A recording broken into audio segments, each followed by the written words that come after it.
This spring, a lot of things changed in the world around us. One of those things is that my kids were sent home to do distance learning from home.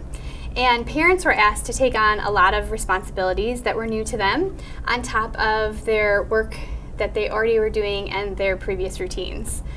For me, I found this to be very stressful because I hold high expectations of myself as a mother and also as an employee, as a wife, as a friend, etc.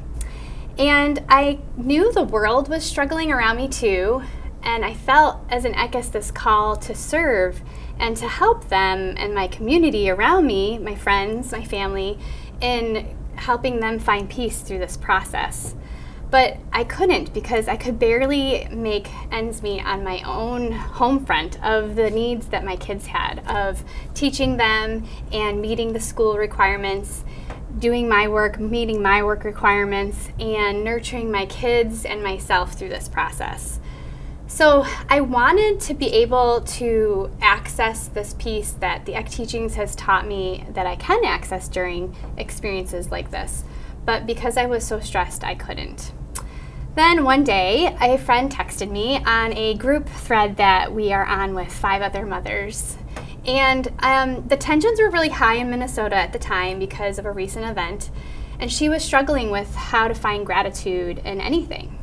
And so instantly I felt this call to service, that I could help with this because I love gratitude. And I also recognized that the ECK was using her to help remind me to focus on gratitude. So I texted her back and I said, hey, I can help. Why don't we share lists of things we're grateful for? And so I started off by just sharing some basic things like my friends, my family, my home. And then suddenly something amazing happened where all of a sudden I felt like I was diving deeper inside my heart. And I was seeing my life from a fresh perspective. I could see things like underlining experiences in my life and feel this deep gratitude for those. So one example would be I felt this deep gratitude for growing up in a family where I always knew I was loved. Even though I had divorced parents, I always knew I was loved. And I got to go really deep and share a few things that I had never really looked at from the grateful lens before. Well, before I ended my text message, I closed my eyes to just see if there was anything else that I wanted to share. And suddenly I felt and heard this sound current move through my whole being. It was like every atom in my body could feel this warmth and hear this sound. And it kind of was like going on a mini vacation to the beach all by myself. And I felt like the sun was just kissing my face and this warmth inside me. And I felt relaxed and refreshed and at peace for the first time in a few weeks. So I decided to text them this last bit, and I said, I'm grateful for when I close my eyes. I can feel the peace within me when I hear the sound that's coming from within. And no matter what's going on in the world around me or where I am, that peace is there. So then I invited my friends to share what they were grateful for, and we created a gratitude train. So I shared mine and I tagged one friend, then they shared theirs and they tagged a friend, and so on, until all of us had shared a lengthy list of what we were grateful for. And by the end, I felt way more hopeful and I felt a lot more love in my life.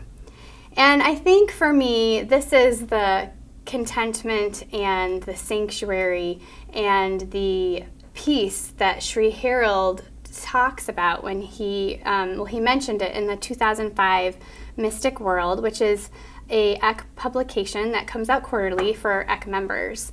And he said, even during times of social unrest, that we can find an inner peace through the spiritual exercises of ECK, like the simple exercise that I did with my friends on sharing gratitude. And that we can help others find that peace by being ourselves and also sharing it with others.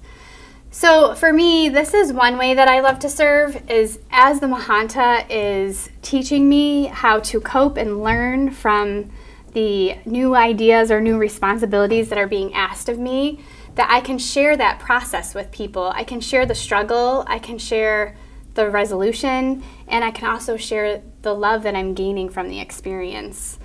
I think that for me in this year, the one thing that I am really gaining from all these experiences is this deep recognition that gratitude is a critical key for me in spiritually surviving through this new world that we're living in.